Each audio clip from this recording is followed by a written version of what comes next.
And welcome everybody to episode 35 of the HOU.SEC.CAST, the HOU.SEC.CON podcast. Sam, who's our guest today? Our guest today is Stuart Bailey, who both of us have known for a while. Yeah. So always fun to have, we've had several friends that we've known for a long time here, and always cool to have them on conversations sometimes we don't even really have. So day to day. So it's great. So he's doing some cool ICS, OT security consulting stuff over at Accenture these days, huh? He is, and he's had a great presentation around some fundamentals about OT monitoring that have a lot of really good pitfalls and stuff to look for. So really good presentation. Got to go look at it. But let's go talk to him. Let's go. Sam, how you doing, sir? I'm doing fantastic. How are you? I'm good. Well, do you want to introduce our guest today?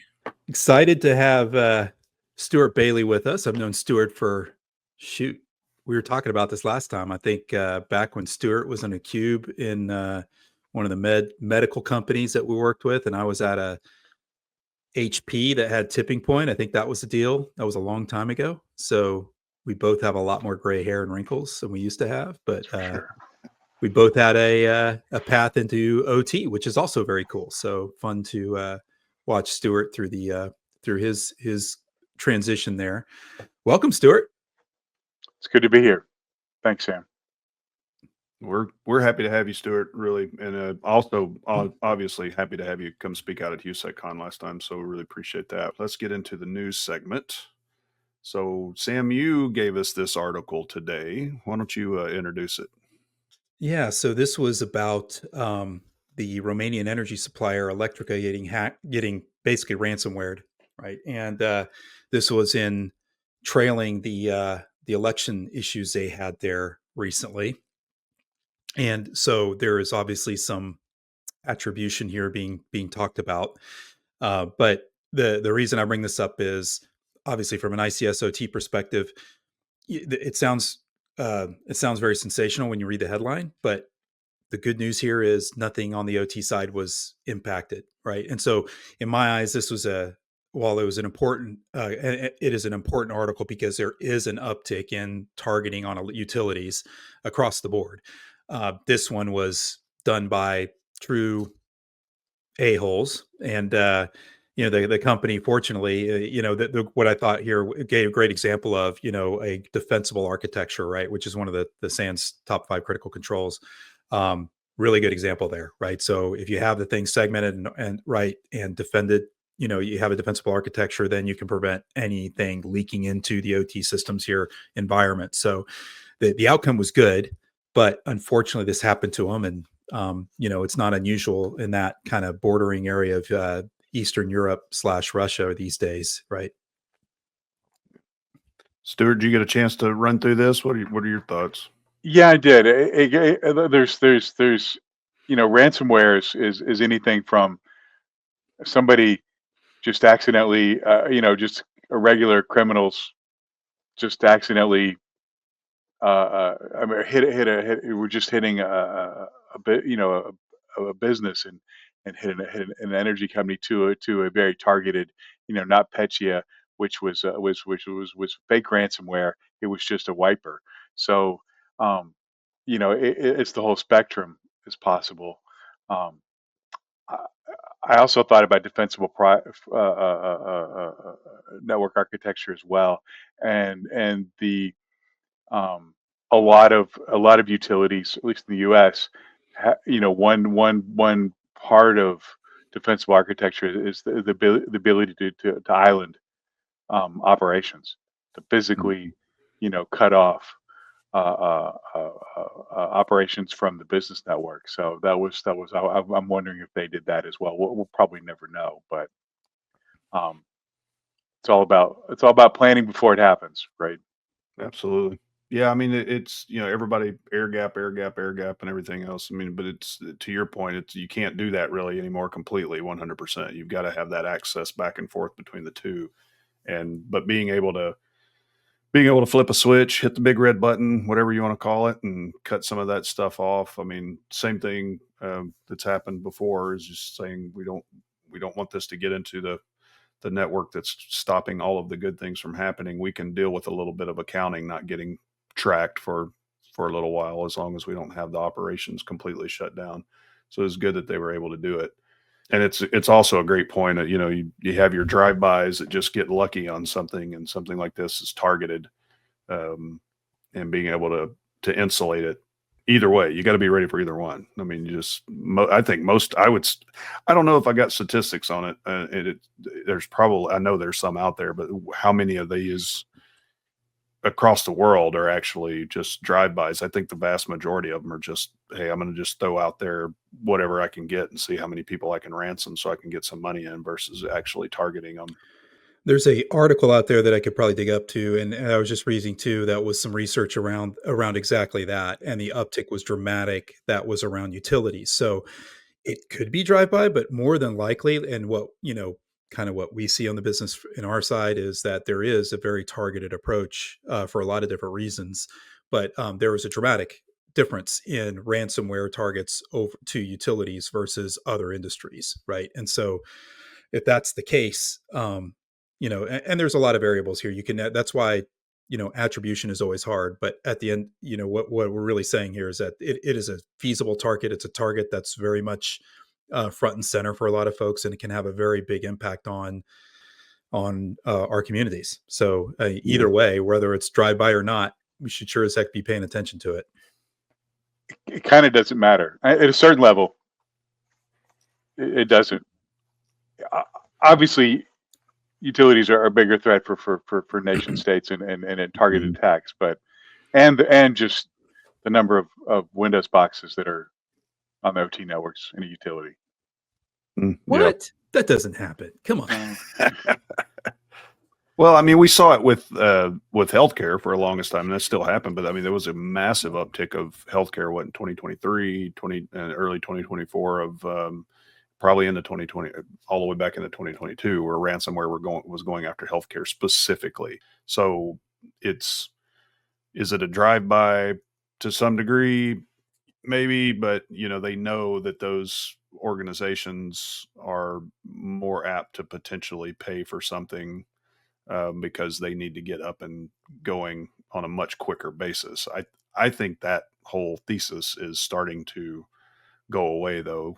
Maybe not as much in Europe, though. It just depends. But as much structure as we've put in from a government standpoint, and government guidance and CISA guidance and everything that don't pay that ransom, we can help you with this and be ready for it from a resiliency standpoint. I don't know. I'm hoping the whole ransomware thesis kind of dies off in the next 5 years, but who knows? All right. Well, thanks, Sam, for giving us that article. And we will now take a short break. Everybody stretch your legs, or, look out the window if you're driving and listening. I was going to say, don't stretch your legs if you're driving. That can be very don't bad. do that. Or just your left leg, maybe. Just don't hit the brake. Or if you're driving a standard, don't hit the clutch. I don't know anybody that drives standard anymore, but anyway, enjoy the break, and we'll be right back on the other side to talk to Stuart about all things Mr. Bailey. All right.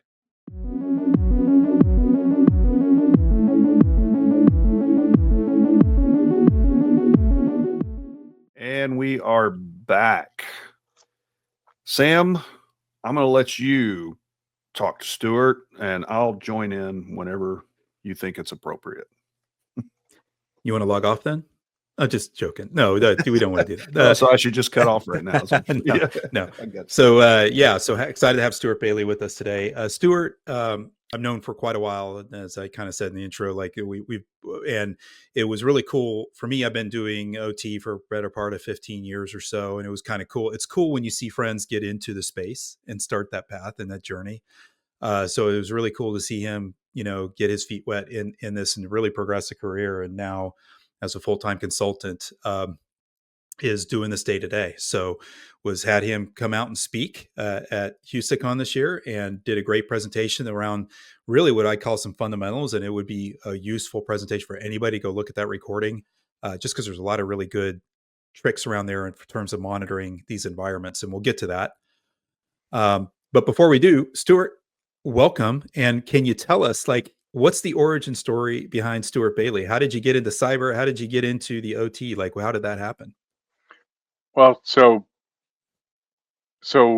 my first career I ran a street outreach program in a homeless shelter in the early '90s, and but I like computers. I had a computer, played with them, a lot of self-taught stuff. Um, uh, Burned out on working in a homeless shelter. Also burned out on being really poor because they do not pay well. But it was very rewarding work. Uh, we would help people. We would go find homeless people under bridges and abandoned buildings and help them. So that was so it was the early. It was the middle '90s. Um, I was I don't know if you remember. There used to be a computer club here in Houston called HOU.SEC.CON, and I went there and I learned a lot of stuff. Got in a study group. uh, MCSE's schools were very expensive at the time. I think SMU had one for $10,000, which is a lot of money in 1997. Um, it is. It is. So we had a study group and we self-taught ourselves uh, NT.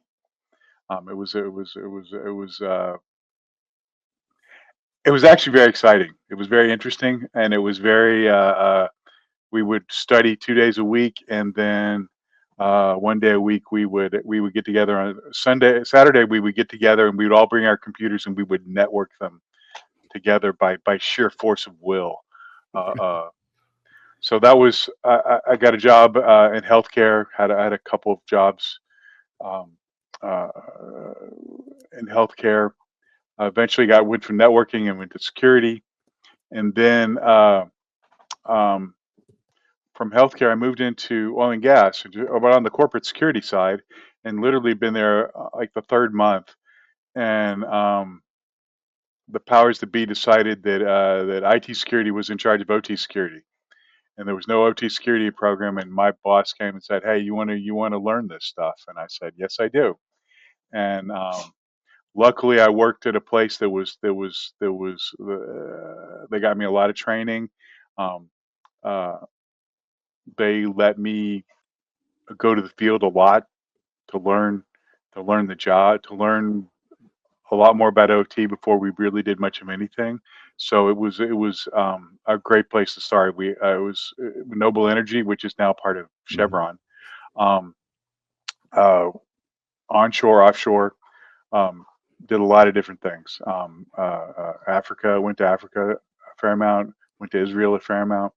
Um, uh, Went to Colorado a fair amount too. But so that was and we over time developed an OT security program, and it was I was, as I said, I was very fortunate that uh, the company allow allowed me to move slowly. So I'd heard about some mistakes that IT taking over programs had made, and was able to navigate pretty well. Um, One of my favorite stories is the first time I go offshore. I'm by myself. We I I don't really know what I'm doing exactly. We've developed a program. It's the first time we're doing a security assessment, and I get there, and so offshore, at least for Noble's operations, and I think almost everybody's it's two 12-hour shifts, and Mhm. they have a big meeting at 6 a.m. and uh, it's called a safety meeting, but it's really just everybody. The two shifts. It's a shift handoff, and it's their kind of daily staff meeting. Well, nobody told me to go to it, and I was really tired because I just flew halfway around across the world. But I was figured, I should probably go to this, and so I did. And the first thing the foreman says, "Oh yeah, well, not the first thing, but we still." It goes, "Oh yeah, and this guy Stuart Bailey, he's doing an assessment, and he's you're talking to some people. Um, Stuart, tell us what you're doing. 30 seconds." So I do, and it helped. So from then on, I figured I went to every safety meeting um, uh, uh, ever, and it was I was still a tourist from their point of view, but at least I was a guy from corporate that was at least willing to come to a safety meeting at 6 a.m., which apparently um, differentiated me from from others. So so that was kind of my first baptism, and it was a good lesson because it was uh, it taught me to shut up and listen. Um, so that was uh, so I worked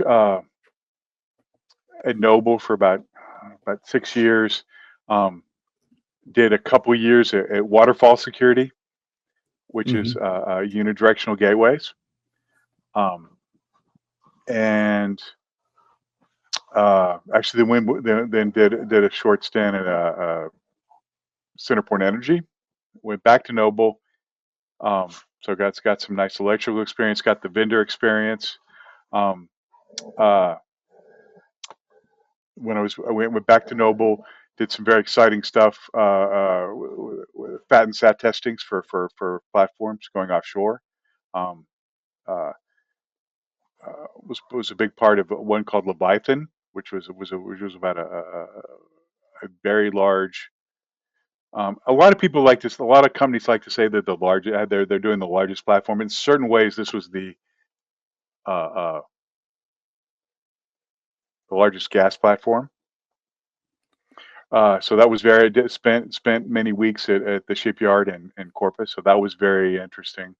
Uh, uh, uh, and it was very rare, really security. Um, they were baking in security. So that was very interesting. Um, and then about 6 years ago, I got hired by Revolutionary Security to do consulting, and then we got bought very quickly, about a year and a half later, by Accenture. Um, and I've been at Accenture doing OT security ever since. Very cool story, and obviously, I mean, the reason we like to ask these questions is there's everybody's got a different path, right? And it's cool to see, what real world looks like versus a lot of hypotheticals at times, right? So, thanks for sharing that.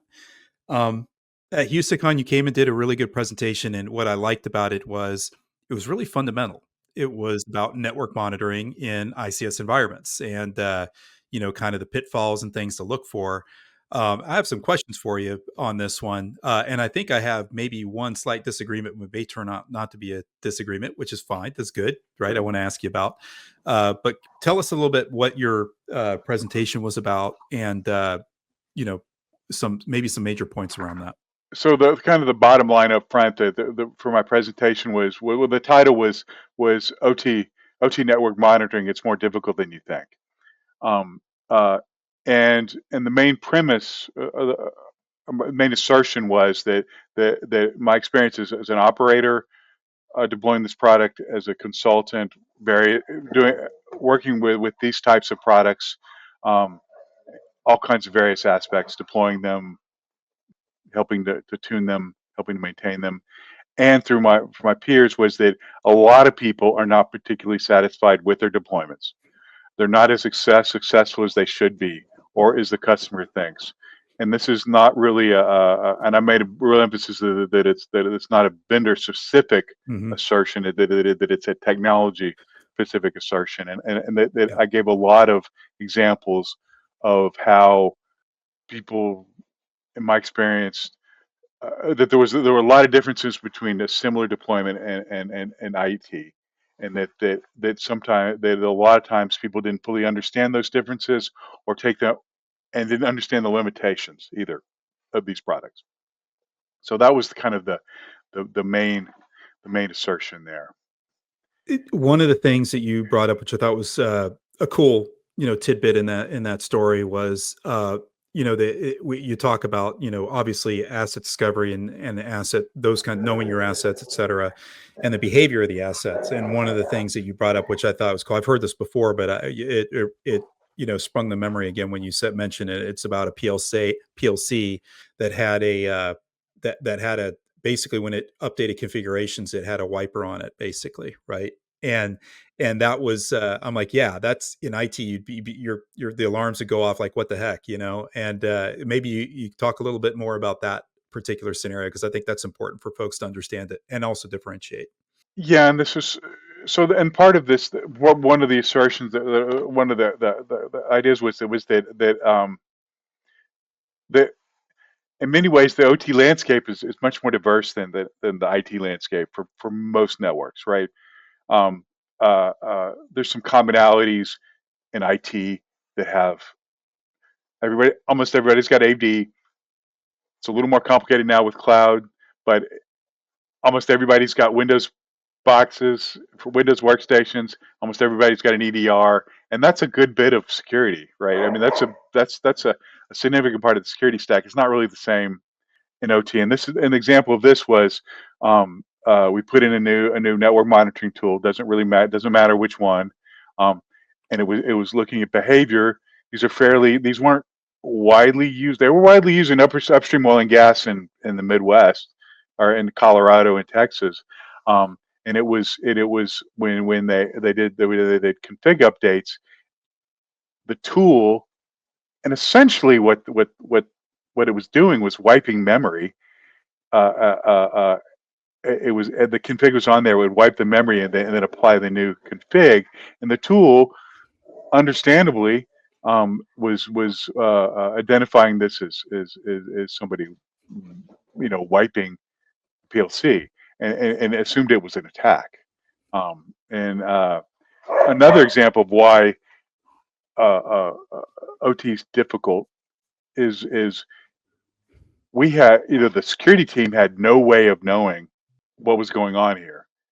They could, they understood what the tool was telling it, and we had to get OT engineers involved, which is another difficult part of this type of deployment. Investigations are harder. So one of the things that I thought was interesting, to Sam's point, in your talk, is that since it was like the fundamentals, is the sensor deployment issue. So I've got a customer that I'm answering an RFP for right now. They want us to go out and do an assessment of a lot of their plants and operations. It's all kinds of different plants, but against a playbook that they've developed. But part of what we're going to have to do is do a lot of that manual. And you mentioned it in your talk too, is do a lot of that manual assessment and manual inventory of their area, because it's hard for them to find a good spot in all of their different plants to put a sensor that can see everything. So they've got several different blind spots. And part of what we're trying to do is figure out how to cover those blind spots. But what it's going to take, at least for right now, is multiple sensors in places to cover all of that. So I thought we don't get that sometimes in the IT world, right? We're like, oh, you just stick it in this one spot and it covers everything. But Well, and this is I was working with a company, and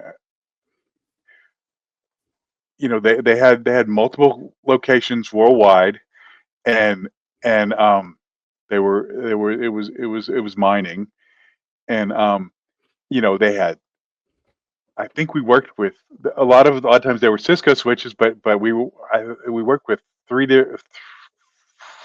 or four different types of switches. yeah. And so there's three or four different type of configs to span those ports, and the smaller industrial switches it's much more likely.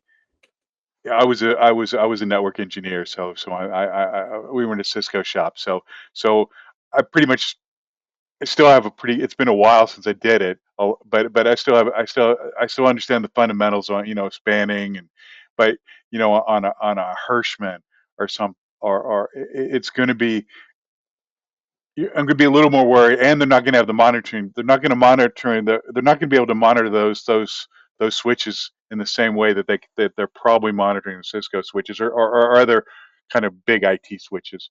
Um, uh, you don't want to overload the switch. Also, you don't want to drop packets, right? Um, you know, the, you're spanning 3 or 4 ports to one port, or 5 or 6 ports to one port. Are you dropping packets? Well, how do you know?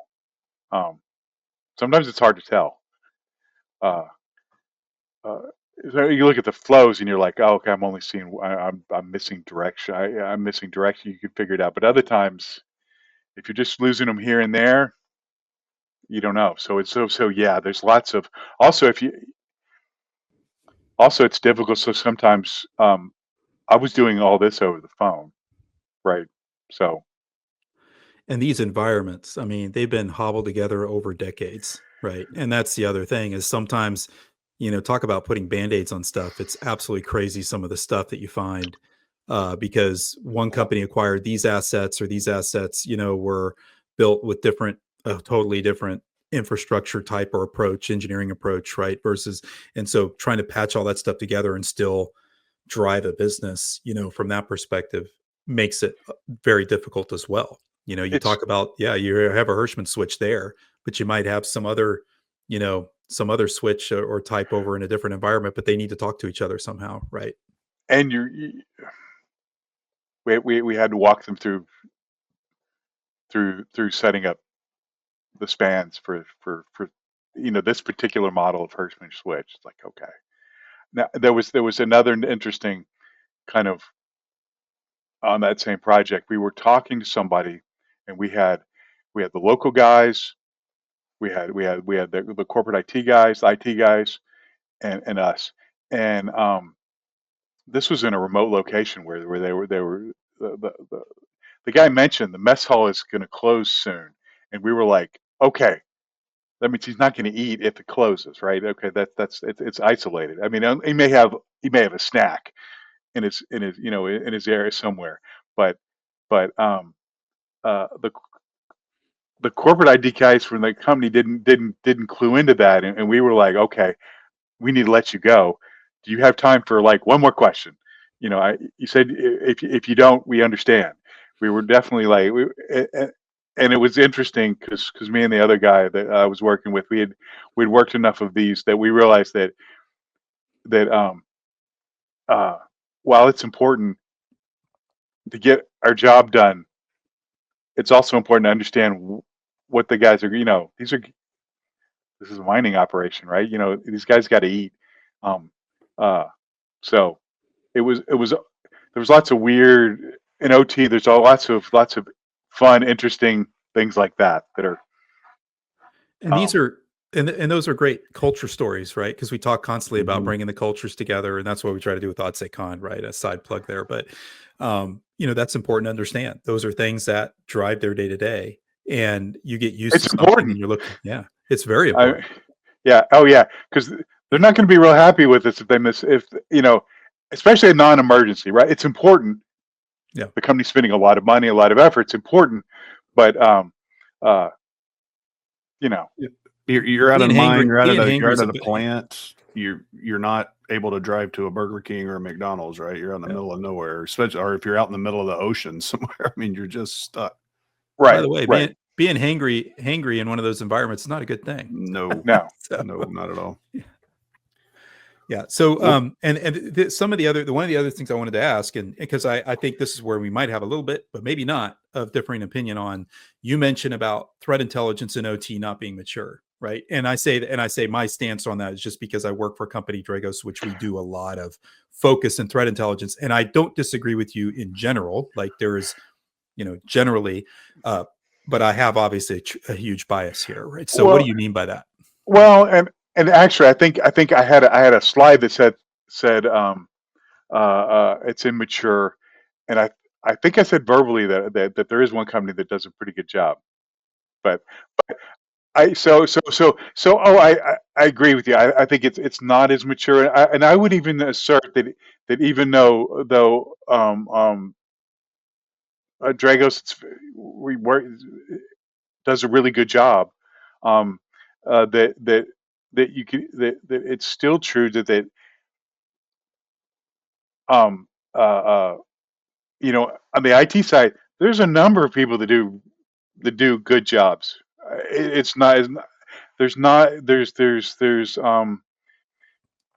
as many. It's not as rich an environment on the OT side. Well, and yeah, and to your point, I mean, there's good companies are doing good things, but there's also frameworks that are being applied that don't necessarily fit well. Like the Yes, CVS scoring and things like that that don't necessarily Mhm. apply to an OT environment. And so that does your point is absolutely. And that's why I agree with you. I'm like, yeah, that's part of the immaturity, right? Is trying to trying to fit that in the same path as IT does, right? Mhm. it's yeah. So we're I hope I said that what I said. No, I think I think I I did. didn't mean to do I figured that was where we were going, but I also missed that little tidbit. So, and I literally did not mean to bring it up as a plug. But No, no, anyway, no, just and the that's but going back to your original point though, and I really like this is because there's a lot of good and I really this is a great presentation because it shows a lot of fundamentals when you're getting into it, like what goes wrong. There are a lot of companies that went out and just kind of deployed these technologies, not thinking about how does it tie into your overall process, how are you going to leverage it, who's going to own it, all these little things. But then you start tying into the bigger picture, like what's the business value of it, like what things are you going to get out of this besides just an asset tool, right? An asset discovery tool, right? um. uh, wha- although on the IT side, every IT shop I've ever worked or had experience with had more tools than people.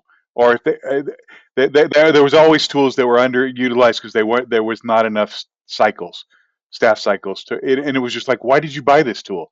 It's like, well, it was cool. I mean, Had a cool it's UI. the vendor took me to steak dinner. I don't know. Yeah. Um, I got to go to a football game.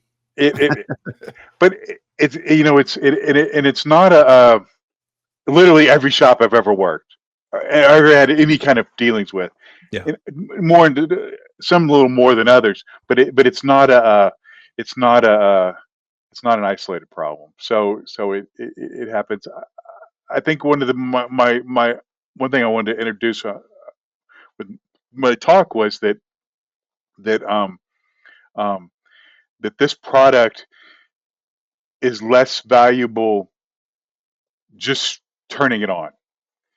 Where some IT products you get kind of an incremental. The more you put into it, the more value you get. But if you do the basics, I always I say I just is just kind of a random example. It's something I had some experience with. Palo Alto firewall, you get the rules right, but you always have to have the rules right. But you turn on their basic threat detection and default, and you get something. You get some value. You get some. Where with OT monitoring, if you just deploy it and don't do much or any custom, you don't do a lot of custom, you don't do any custom work, the values is pretty, Yeah. it's not great. Well, and don't include it in your process. And like one of the biggest issues I find doing these things is getting the SOC introduced to ingesting this stuff and how to structure your response program, or even just a SOC, SOC analyst to be able to see the alerts and how to escalate to whom, right? Just things like that, because you're turning on something that is going to generate a huge amount of data for them, because people don't realize how big these environments are until you start turning the stuff on and ingesting the data, right? It's like it's a whole nother realm beyond your IT stuff that, by the way, you've been tuning for the past decade. Now we're turning all this new stuff on, right? Well, guys, I think we're about at time. Um, Stuart, any parting thoughts based on your talk and kind of what maybe some lessons learned that most people should take? Basically, my talk was about problems, right? But I emphasized it in the talk was that uh, uh, you know OT network monitoring has some limitations in my view, considerable, but that it's important and that it's worth doing, and that people should do it, and that uh, uh, and that and that for all the problems I talked about, that it's really um, table stakes now. If you are doing OT security, you say you're doing OT security for in your organization's above any of a size, unless you're very small, that you need to be doing this. This is kind of like well, it's just antivirus 20 years ago, right? You just had to do it, right? Just had to do it. Um so that'll be my parting, that for all the stuff, all the issues with OT monitoring, that uh And my whole talk was essentially about that. Was it needs that I support it. I think it's a good product. I think it needs to be done. You just need to understand it. I agree with that. Absolutely. Thank you, sir. Appreciate you being on. Thank you for Thank you speaking very with much. HOU.SEC.CON. Really, It really was it appreciate was it. it was great. It's been wonderful to see what HOU.SEC.CON has become over the Awesome. years. Well, we appreciate you being a part of that. Thank you very Thank much. you. Sam? Thank you. Yeah, no, to add on to what Stuart said, I mean, it's important. You need to do it. The good news is there's a lot of lessons learned we have from a couple decades of IT experience, right? And I'm not saying you plug in the IT framework into OT, but there's a lot of good thoughts and processes we can take from that and use to when we're doing these things. So it's not impossible, but yeah, check out Stuart's presentation and learn what things can be hard and what to look for. They're really good pitfalls. Agreed. Yeah, I've joked about this a couple of times in the last couple of weeks, but I got a architect friend that is always been IT, IT, IT, and he's starting to see OT, and he's like, "I'm so excited about learning all this new stuff." I was like, "It's not new. It's this It's OT really stuff's old. older than some IT stuff." But you're right. The lessons that he knows now, which was what I told him, the lessons you've learned from IT, you can apply a lot of that to Mhm. OT. You just need to do some specialized stuff. So it's good to see a lot of that happening now, and people asking about it, and people getting exposed to it. And Stuart, you absolutely helped there at HOU.SEC.CON. So, all right, everybody. Well, that wraps up this episode.